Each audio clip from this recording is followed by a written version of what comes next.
La réalité du Saint-Esprit. Le Saint-Esprit de Dieu est peu connu par les chrétiens parce que plusieurs ne l'ont pas encore revêtu et même pour ceux qui l'ont revêtu, il demeure un mystère. La lecture de ce livre vous permettra de le revêtir, de connaître son langage et de découvrir les mystères cachés de sa personne. Pour tout contact, appelez au plus 237 678 78 16 21 plus 237 242 0020 09 et il deviendra pour vous une réalité. La réalité du Saint-Esprit, un livre écrit par le révérend pasteur Caleb Ngwa à Tangana.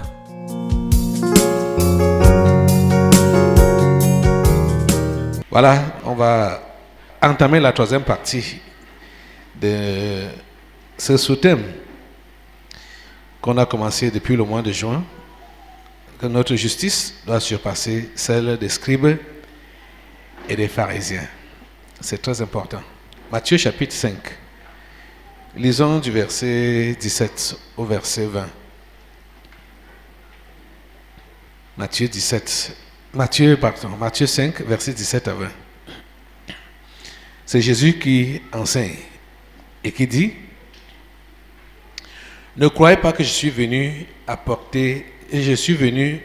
pour abolir la loi ou les prophètes. Je suis venu non pour abolir, mais pour accomplir.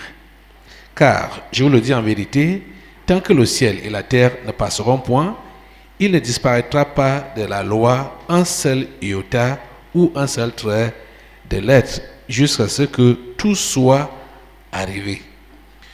Celui donc qui supprimera l'un de ces plus petits commandements et qui enseignera aux hommes à faire de même sera appelé le plus petit dans le royaume des cieux.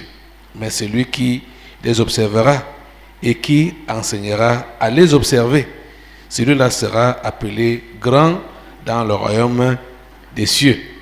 Car, je vous le dis, si votre justice ne surpasse celle des scribes et des pharisiens, vous n'entrerez point dans le royaume des cieux. Prions le Seigneur. Notre Dieu, nous te remercions pour ta parole que tu nous donnes encore en ce jour et pour ce temps. S'il te plaît, permets qu'elle ait ses effets dans nos vies. Seigneur, s'il te plaît, accomplis ta volonté parfaite par rapport à cette parole que tu nous donnes en cet instant et par rapport à ce programme de ce mois-ci. Seigneur, nous savons que tout est écrit dans ton ciel. Tous les jours, tous les instants sont écrits dans ton ciel avant qu'ils ne se réalisent sur notre terre.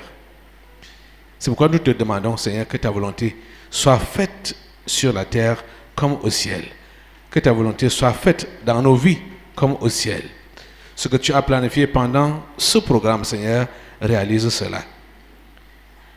Seigneur, s'il te plaît, s'il peut avoir blocage, empêchement à ta volonté de s'accomplir par rapport à nos péchés, à nos fautes, à nos manquements, Seigneur, pardonne.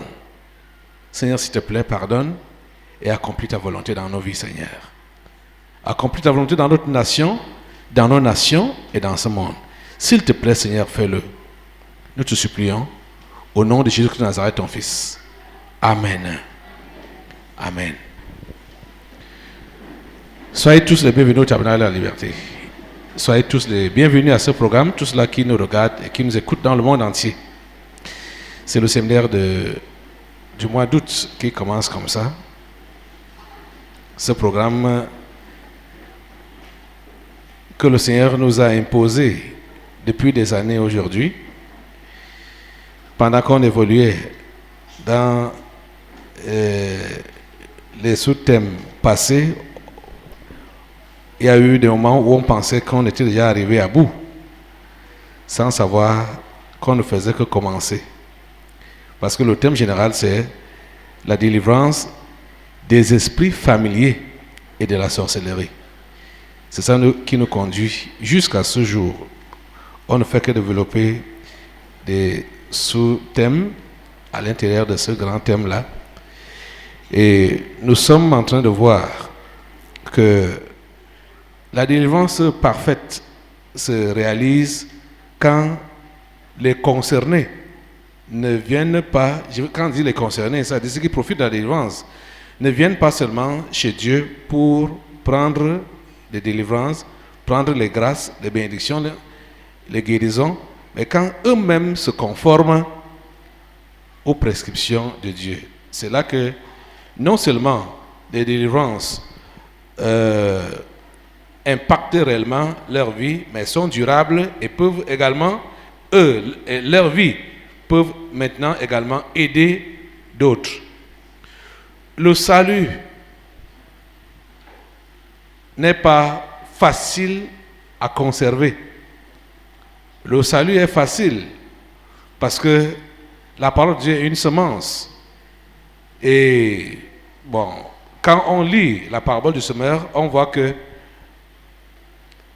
à quel pourcentage, c'est-à-dire les trois quarts permettent à ce que la parole puisse au moins germer. Donc c'est pour cela qu'on peut trouver plein de gens qui se réclament chrétiens. Parce que la parole a été semée et les trois quarts ont poussé. Vous voyez? Ça veut dire quoi? La majorité peut se réclamer chrétien. Parce qu'au moins, ils ont eu la semence de la parole et ça a eu à pousser en eux. Mais au final, quel est le pourcentage qui bénéficie réellement, non seulement aux individus concernés, mais également à Dieu, qui est le propriétaire du champ? Un quart. Parce que de tout ça, on voit qu'il y a seulement un quart qui porte les fruits et qui arrive à maturité.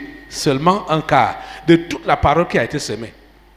Pendant la semence, un quart a déjà disparu, trois quarts ont poussé. Mais au final, c'est un quart seulement qui donne des fruits et dont le maître peut en bénéficier. Là, on comprend quoi? Comme Jésus l'a dit, beaucoup sont appelés, mais il y a peu d'élus. Ça veut dire que pour conserver le salut, il faut beaucoup de bagarres. On peut facilement dire qu'on croit, et on peut effectivement croire, mais pour aller jusqu'au bout, c'est ça qui fait problème. Pour aller jusqu'au bout, c'est ça qui fait problème. C'est la raison pour laquelle nous devons être enseignés. Comment donc faire pour arriver jusqu'au bout en conservant notre délivrance? En fait, notre délivrance, s'il faut la conserver, s'il faut parler même de conserver notre délivrance, ce n'est pas délivrance pour délivrance, c'est pour que nous puissions sauver effectivement nos âmes.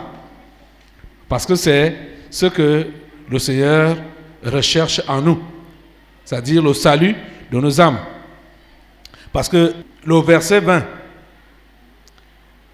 dans Matthieu 5 ici, est très clair. Ce qui est essentiel, c'est l'entrée dans le royaume de Dieu. Mais il s'avère aujourd'hui que plusieurs ne savent pas réellement le but du salut. Parce que plusieurs ne cherchent pas l'entrée dans le royaume des cieux. Ce n'est pas ça qui les intéresse. Ce qui intéresse plusieurs, c'est le bien-être physique ici et maintenant.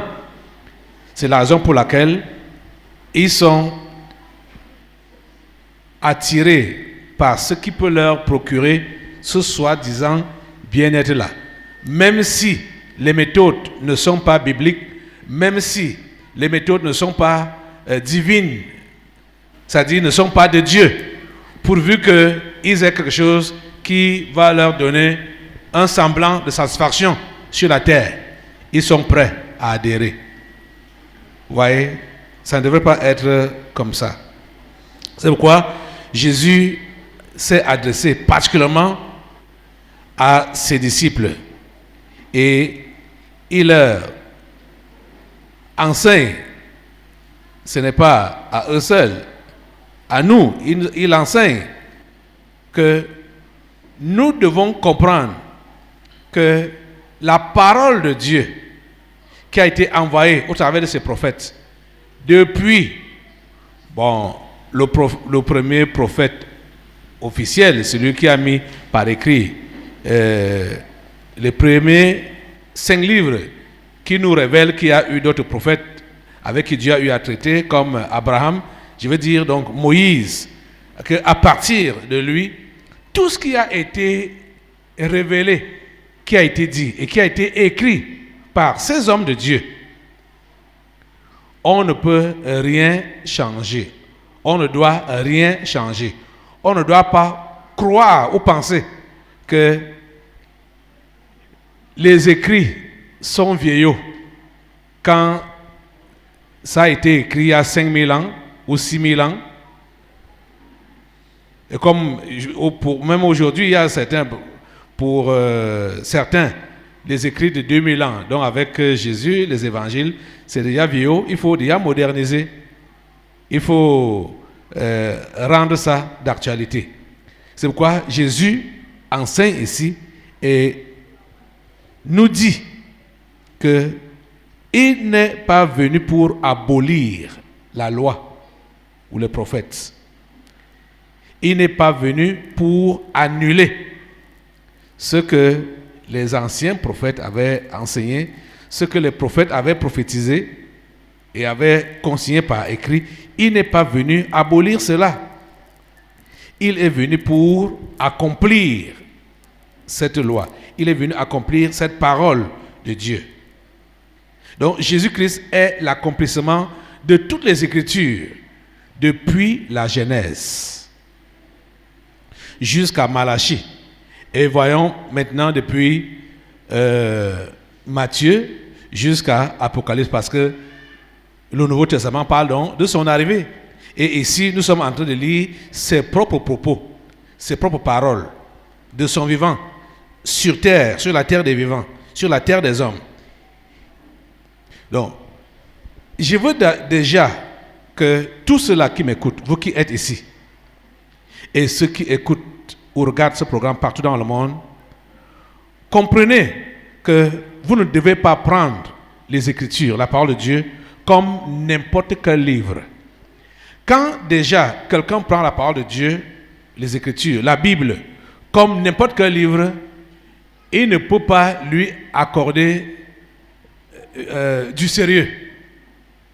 Ce n'est pas un livre comme les autres livres, la Bible.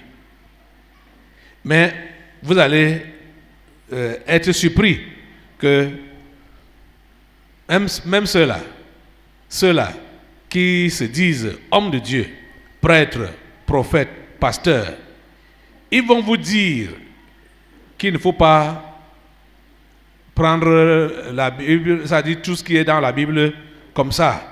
Il faut réfléchir, il faut analyser, il faut prendre ce qui est bon et rejeter, ce qui est vieillot, rejeter cela, et ce qui est d'actualité, c'est ça qu'il faut considérer.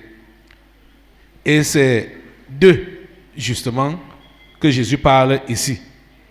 À son époque, ces gens-là s'appelaient les scribes et les pharisiens. Aujourd'hui, ils peuvent prendre n'importe quel nom. Ils peuvent même prendre le nom de philosophes, penseurs, écrivains, prêtres, pasteurs, prophètes, docteurs, bishops, archevêques, papes. Donner tous ces noms, tous ces titres ecclésiastiques-là, ils peuvent les avoir. Vous comprenez? Mais ils prennent la Bible comme un livre philosophique parmi les livres philosophiques. Donc, quand on lit, on prend ce qui nous intéresse et on laisse ce qui ne nous intéresse pas. Jésus dit, ne croyez pas que je sois venu pour abolir la loi ou les prophètes. Je suis venu non pour abolir, mais pour accomplir. Car je vous le dis en vérité, tant que le ciel et la terre ne passeront point, il ne disparaîtra pas de la loi un seul iota ou un seul trait de lettre, jusqu'à ce que tout soit arrivé. Même pas un seul iota, même pas un seul trait de lettre ne doit disparaître, jusqu'à ce que tout soit arrivé. C'est-à-dire jusqu'à l'accomplissement de toutes ces paroles-là. Et Dieu seul sait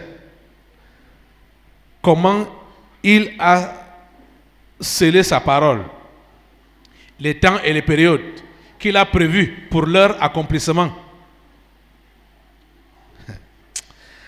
Quand je lis les propos de Jésus comme ça, je suis émerveillé de comprendre que quand il parle de la loi et des prophètes, de ces paroles, de ces révélations que ces gens-là ont eues, et de leur accomplissement, que toutes les paroles de la loi et des prophètes vont s'accomplir. Et beaucoup, moi-même j'étais inclus, ils ne savaient pas comment ça peut s'accomplir. Il y a beaucoup d'écritures qu'on ne sait pas qui est-ce que ça concerne. Comment est-ce que ça va s'accomplir? Quand est-ce que ça va s'accomplir? Mais Jésus a dit que la loi et les prophètes vont s'accomplir en leur temps et qu'on n'enlèvera pas un seul trait de lettre ni un seul iota. Donc, ceux qui s'hasardent dans des interprétations pour prétendre que certaines choses sont du passé dans la Bible, que ce n'est plus d'actualité, ils courent un très grand risque. Et Jésus les avertit ici. Ils courent un très grand risque. C'est très dangereux.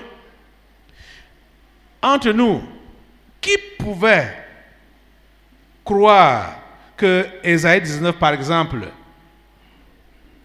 était une prophétie qui concernait directement le Cameroun? Ce n'est pas imaginable. Même le prophète Ésaïe, quand il a parlé de ça, il ne pouvait pas savoir ce que c'était et en quelle nation ça concernait et comment ça allait s'accomplir. Il ne pouvait même pas un peu imaginer. Même pas. Vous voyez, ça me rappelle un peu l'histoire dans Acte 8, l'histoire de l'eunuque éthiopien. Quand il lisait toujours ce prophète Ésaïe, il était dans la confusion. Je crois que c'est dans Acte chapitre 8. Quand il lisait cela, il lisait quand même en voyageant, étant assis sur son char, il voyageait, et c'est le Saint-Esprit qui a dit à Philippe, approche-toi de ce char. Quand Philippe s'approche, il entend comment le ministre éthiopien lit la Bible, le prophète Ésaïe. Il lui demande s'il pouvait accéder, monter sur le char. Il est monté. Il a suivi comment il lisait. Il lui demande, est-ce que tu comprends ce que tu lis? C'est là que ce ministre lui dit que, comment je peux le comprendre? Je ne comprends rien. Le prophète parle même de qui, au juste, dans ce passage? De lui-même ou bien de quelqu'un d'autre? Je ne comprends absolument rien. Pourtant, il lisait. Et qu'est-ce qu'il lisait? C'était Ésaïe 53. Il ne comprenait rien. Et c'est là que Philippe a pris, à partir de ce passage, pour lui expliquer qu'il s'agit en fait du Messie qui était annoncé, qui avait été annoncé. Et Philippe est allé avec lui de la Genèse jusqu'à la mort et à la résurrection de Jésus pour amener cet homme à comprendre cette portion de l'écriture qu'il lisait. Vous voyez qu'il lisait Ésaïe 53, mais les choses qui concernaient Ésaïe 53 avaient déjà été dites depuis la Genèse et par d'autres prophètes avant d'arriver dans Matthieu maintenant où il est né et il a grandi, il a commencé le ministère, il a été arrêté, mort et ressuscité. L'affaire était déjà terminée quand le prophète, quand l'eunuque, le ministre éthiopien, lisait ça. Il ne savait pas que la prophétie était déjà accomplie. Il ne savait pas. Vous voyez que s'il n'avait pas eu l'intervention de Philippe, cet homme allait demeurer dans ses questionnements. Et il n'allait jamais recevoir de réponse. C'est comme ça avec les Écritures. Fort heureusement que lui, il n'a pas voulu s'hasarder dans les commentaires ou des réflexions ou des analyses personnelles. Il n'a pas compris. Mais aujourd'hui, certains, sans même comprendre, ils préfèrent, sans même comprendre, ils prétendent interpréter. Alors qu'ils ne comprennent rien, ils prétendent interpréter ce qu'ils ne comprennent pas. C'est pour cela qu'ils vont tordre le sens. C'est pour cela, et qui sont ceux qui font ça le plus? C'est ceux qui montent sur les pupitres, prennent le micro, ouvrent la Bible et disent qu'ils enseignent. Ils enseignent aux gens ce qu'eux-mêmes ne comprennent pas. Ils interprètent ce qu'ils ne comprennent pas.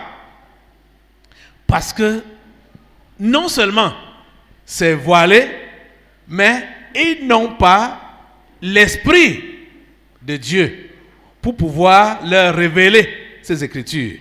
Et ce qui est encore très mauvais et très grave, c'est que certains le font consciemment. C'est-à-dire, je veux parler de la mauvaise interprétation. Ils le font consciemment. Ils savent très bien que ce n'est pas dans le sens de leur interprétation que cette écriture a parlé, mais parce qu'ils veulent égarer les autres, ils préfèrent donner une fausse interprétation, un faux commentaire, d'une manière délibérée. Et c'est ça qui se passe aujourd'hui. C'est-à-dire, depuis la disparition du dernier apôtre, et l'Église a sombré, les religions se sont implantées et les chefs des religions ont décidé d'interpréter la Bible à leur manière pour égarer la multitude, pour envoyer la multitude en enfer.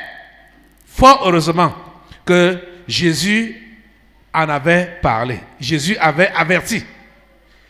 Mon conseil à vous qui m'écoutez et qui êtes ici présents, c'est que chacun de vous devrait réellement être lecteur de la Bible. Si tu lis la Bible avec la prière à Dieu, qu'il puisse t'enseigner sa parole, il va le faire. Regardez par exemple, Dieu a vu la disposition de cœur de cet Éthiopien. Il savait qu'il voulait comprendre, mais il n'y avait pas moyen pour qu'il comprenne. Et Dieu a fait comment? Dieu a donc permis que Dieu a envoyé Philippe à côté de lui pour lui expliquer ses Écritures, droitement comme il fallait. Donc, quand vous avez la bonne volonté de comprendre les Écritures, Dieu enverra quelqu'un qui va vous expliquer ces Écritures. Vous comprenez? C'est vrai que on a besoin du soutien pour mieux comprendre.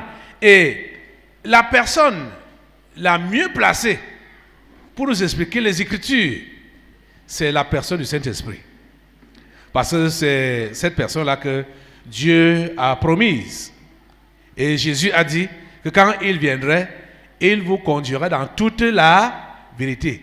Il vous enseignera toutes choses. Il vous rappellera tout ce que je vous ai enseigné. C'est à cause de cette personne que les apôtres, les disciples qui ont marché avec Jésus, comme Matthieu, comme on vient de lire là, c'est à cause de la présence du Saint-Esprit en lui qu'il a réussi à relater les événements de la naissance, de la conception, naissance de Jésus, son ministère, ses enseignements. C'est grâce au Saint-Esprit qu'il a relaté ce que nous venons de lire juste là. Parce que il n'avait pas, quand les disciples suivaient Jésus, ils n'avaient pas les cahiers et les bics et les stylos comme vous avez maintenant là pour écrire. Jésus enseignait oralement et ça passait. Personne ne prenait les notes. Il ne prenait pas les notes. C'est quand il est parti, quand il était parti au ciel, que les disciples qui avaient marché avec lui, comme Matthieu, comme ça là, se sont assis et le Saint-Esprit a commencé à leur rappeler tout ce qui s'était passé. C'est la raison pour laquelle vous allez voir que quand les 4 évangélistes peuvent raconter une histoire, chacun raconte ça avec ses termes. Vous voyez, c'est souvent les mêmes histoires, mais racontées de différentes manières. Parce que le Saint-Esprit utilisait l'intelligence et les capacités intellectuelles de tous ces différents individus. Ils n'écrivent pas de la même manière, ils ne raisonnent pas de la même manière, parce que c'est leur intelligence que le Saint-Esprit, l'intelligence de tout un chacun que le Saint-Esprit utilisait. Vous voyez, c'est son œuvre. Donc, si tu veux comprendre les Écritures, tu as besoin de son aide. Tu as besoin de son aide. Et si tu veux comprendre les explications, c'est-à-dire les commentaires, il faut que ce soit quelqu'un qui est rempli de lui, qui t'explique ces Écritures. Il veut dire quelqu'un qui est rempli du Saint-Esprit. Donc, Jésus nous prévient qu'il y aurait donc des gens qui volontairement vont tordre le sens des Écritures, vont même changer les Écritures, vont donner leur propre interprétation. Ils vont le faire volontairement dans le but d'égarer des multitudes. Et il nous prévient en nous disant lui-même que comme il est venu, ce n'était pas pour changer la loi, ce n'était pas pour abolir la loi, ou détruire la loi, c'était pour l'accomplir. Parce que depuis la Genèse jusqu'à Malachie, c'est de Jésus dont on parle. Je veux même dire jusqu'à l'arrivée de Jean-Baptiste. Parce que Jean-Baptiste était le précurseur direct de Jésus. Jusqu'à lui, c'est de Jésus qu'on parle, depuis la Genèse. Et quand il est arrivé, ce n'était pas donc dire que, ok, tout ce qui est de la Genèse jusqu'à Malachie, c'est anéanti. Maintenant, je vous apporte la nouvelle parole. Non. S'il apportait la nouvelle parole, c'est qu'il annulait ce qui avait été dit à son sujet. Parce que pour même mieux comprendre le Nouveau Testament, il faut que tu comprennes d'abord l'Ancien Testament.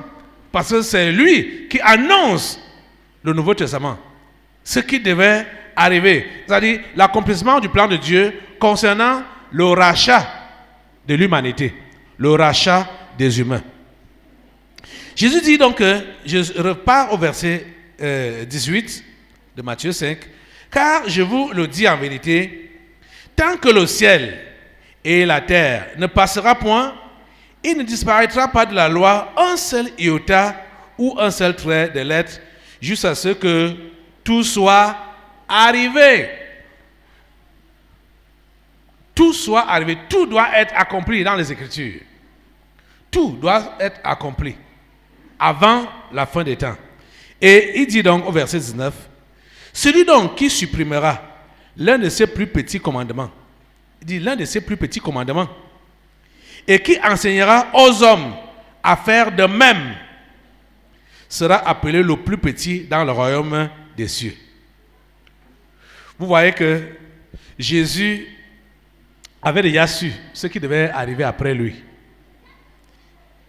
Il dit que celui qui supprimera l'un de ces petits commandements, ça semble anodin. Ça peut sembler anodin. Et la transformation ou la déformation peut avoir une apparence spirituelle. Mais Jésus dit que celui qui s'hasarde à le faire, c'est-à-dire qui enseigne aux hommes à faire de même. Lui-même, il supprime le petit commandement. Il enseigne aux hommes de faire la même chose. Celui-là sera appelé le plus petit dans le royaume des cieux.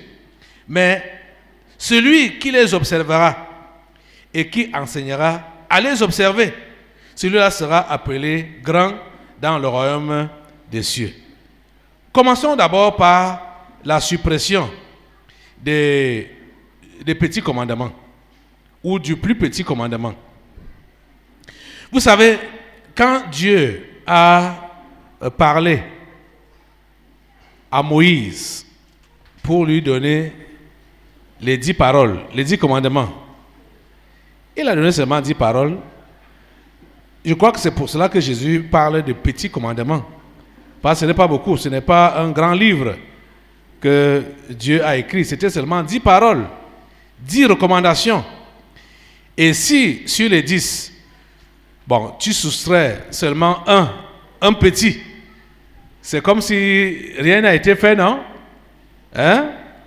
Mais Jésus dit que c'est très grave quand on fait ça. Donc, commençons à considérer ça. Allons un peu dans Exode au chapitre 20 là. Allons dans Exode chapitre 20 pour voir les petits commandements. Exode au chapitre 20, les 10 commandements. Voici ce que dit le premier commandement. Alors, je suis dans Exode chapitre 20 à partir du verset 1. Alors Dieu prononça toutes ces paroles en disant, verset 2, c'est le premier commandement qui commence là.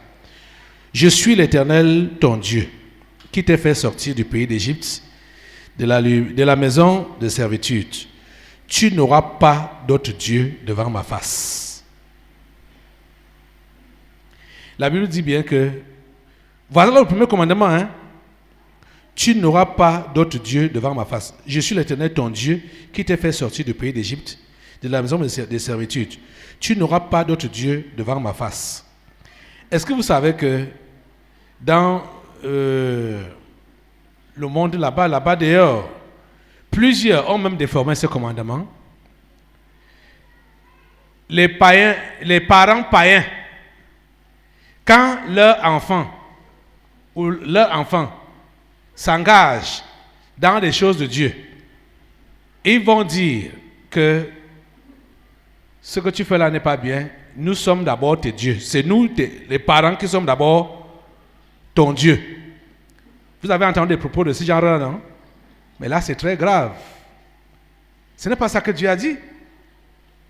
Dieu est l'unique Dieu. Le parent n'est pas Dieu.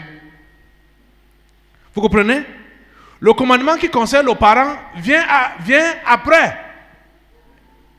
Et vous allez voir que dans le Nouveau Testament, avec le Nouveau Testament, il faut bien cadrer ce commandement-là qui concerne l'honneur que les enfants doivent donner à leurs parents.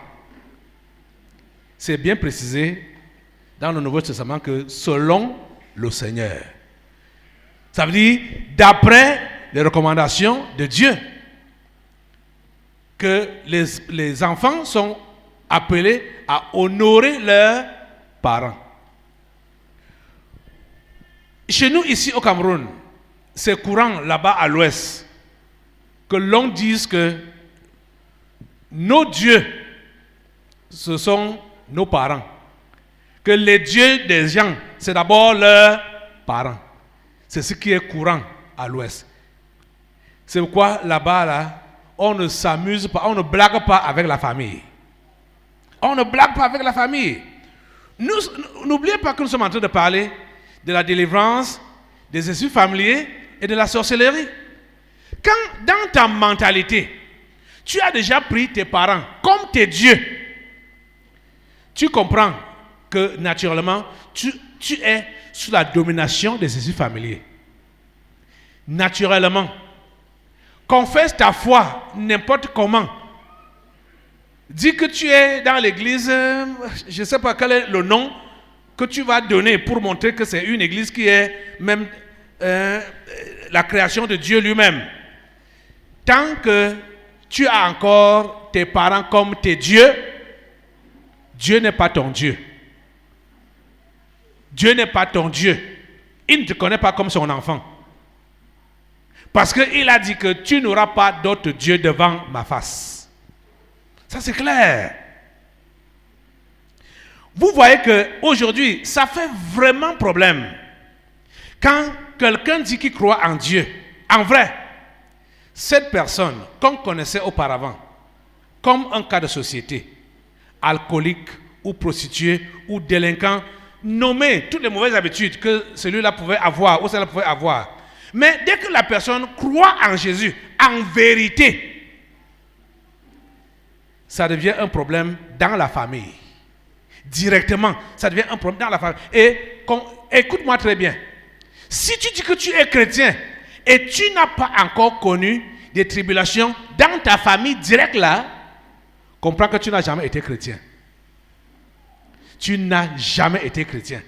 Parce que je vous assure que ce premier commandement, les hommes se sont appropriés de lui. C'est eux maintenant qui sont devenus des dieux et Dieu doit venir après. Je vous le dis, c'est la vérité. C'est beaucoup plus accru chez nos frères de l'Ouest. Ça, c'est vrai. Mais un peu partout, on trouve la même chose. Que les hommes veulent prendre la place de Dieu et imposent à leur progéniture de faire comme eux. Ils ont décidé. Et ils vont se référer à qui?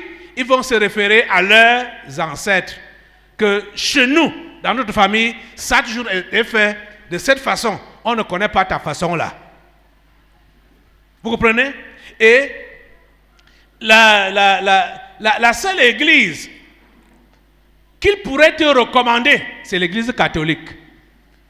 Pourquoi? Parce que l'église catholique n'est pas différente de leurs pratiques. Parce qu'elle aussi a décidé de déformer la parole de Dieu au niveau du deuxième commandement qu'on va lire tout à l'heure là. Donc, ils sont en train de voir en église catholique leur partenaire pour égarer. Je vous parlais des traditions, des coutumes. Hein? Ils sont en train de voir en l'église catholique leur partenaire pour égarer les gens, pour aller avec les gens en enfer, volontairement. Volontairement. Et si vous avez des conflits avec votre père ou votre mère, je veux dire avec votre famille, vos parents, à cause de la foi, vous partez, demandez conseil à un prêtre catholique, il va te dire, écoute ce que tes parents disent. C'est eux, tes dieux d'abord. Eux-mêmes vont répéter ça. Le prêtre catholique va répéter la même chose que ton père ou ta mère ou ton grand-père dit. Que c'est nous qui sommes d'abord tes dieux. C'est ça que le prêtre catholique va te dire. Que écoute ce que tes parents te disent. C'est eux qui sont d'abord tes dieux. Et il va mélanger avec le commandement qui dit honore ton père et ta mère. Et le commandement qui dit que je suis l'Éternel, ton Dieu, tu n'auras pas d'autre Dieu devant ma face. Le parent n'est pas Dieu. Le parent n'est pas Dieu. Dieu est Dieu. Et Dieu n'a pas de concurrent. Ne doit pas avoir de concurrent à côté de lui. Vous comprenez ça? Voilà le premier commandement. Il dit, je suis l'Éternel, ton Dieu, qui t'ai fait sortir du pays d'Égypte, de la maison de servitude. Tu n'auras pas d'autre Dieu devant ma face. Ici, Dieu rappelle quoi aux enfants d'Israël? Que c'est lui qui est leur libérateur. Ça veut dire quoi? Si quelqu'un est effectivement chrétien, que tu es réellement né de nouveau, tu dois reconnaître ton libérateur. Tu dois connaître celui qui t'a délivré. Si tu n'es pas encore chrétien, réellement chrétien, là, né de nouveau, tu vas... Quand, ça dit, le fait pour toi d'aller à l'église, c'est juste la religion, la formalité que tu fais. Mais si tu as été délivré par Jésus, effectivement, tu vas le reconnaître comme ton libérateur. Et quand tu sais qu'il t'a délivré, tu ne peux pas lui manquer de reconnaissance et de soumission quand il te donne des directives à prendre. Parce que tu sais d'où tu sors et tu sais où tu vas. Tu sais, cette main, quelle main puissante a eu à te délivrer. Tu sais quelle force il a utilisée et quelle patience même il a eu envers toi pour te délivrer. Tu ne vas pas t'amuser avec lui. C'est pour cela qu'il rappelle ici que c'est moi qui t'ai délivré, qui t'ai fait sortir du pays d'Égypte. Le pays d'Égypte était quoi? Le pays d'esclavage. Tu comprends ça? Quelqu'un qui est réellement sauvé ne peut pas faire des chantages à Dieu. Parce qu'aujourd'hui, il y a plusieurs qui pensent faire de la faveur à Dieu quand il faut lui prier, quand il faut faire son travail, quand il faut faire son œuvre. Ils pensent faire de la faveur à Dieu. Que Dieu, tu vois, c'est même par faveur que je balaye le sol, hein. C'est par faveur que je chante comme j'ai une belle voix là. Il ne sait pas que c'est Dieu qui lui a donné la voix là. Il dit que c'est par faveur même que je viens à l'église. Hein, c'est par faveur. Et je peux rester chez moi, je serai toujours la même personne. Donc beaucoup de gens, même en prétendant dire qu'ils sont chrétiens, ils pensent qu'ils font de la faveur à Dieu quand il s'agit de le servir. Et ils lui font du chantage. C'est pourquoi certains vont lui poser certaines conditions dans leur prière. Soit disant que Dieu, si tu ne me donnes pas ce micro, c'est que demain là je ne vais plus prier. Je n'irai plus à l'église. Vous voyez? Ils font du chantage à Dieu. Ils font Mais qu'est-ce que Dieu gagne? Quand tu as eu ton micro, il a gagné quoi? Qu'est-ce qu'il va perdre quand tu ne vas pas prier? Il va perdre quoi? Qu'est-ce que Dieu va perdre? Dis-moi. Parce que tu ne pries pas, Dieu va perdre quoi? Et parce que tu pries, Dieu va gagner quoi? Hein? Que le Seigneur vous aide à comprendre. Tout ce que nous faisons, en bien ou en mal, nous sommes les bénéficiaires quand nous faisons ce qui est bien. Nous sommes les perdants quand nous faisons ce qui est mauvais. Pour Dieu, il reste intact. Rien, il n'a pas de gratinure. Que tu fasses le bien ou que tu fasses le mal. Le bien ou le mal, c'est pour toi-même. Tu comprends ça? C'est pour toi-même. C'est toi qui gagnes quand c'est bien, c'est toi qui perds quand c'est mauvais. Dieu reste égal à lui-même. La réalité du Saint-Esprit. Le Saint-Esprit de Dieu est peu connu par les chrétiens parce que plusieurs ne l'ont pas encore revêtu et même pour ceux qui l'ont revêtu, il demeure un mystère.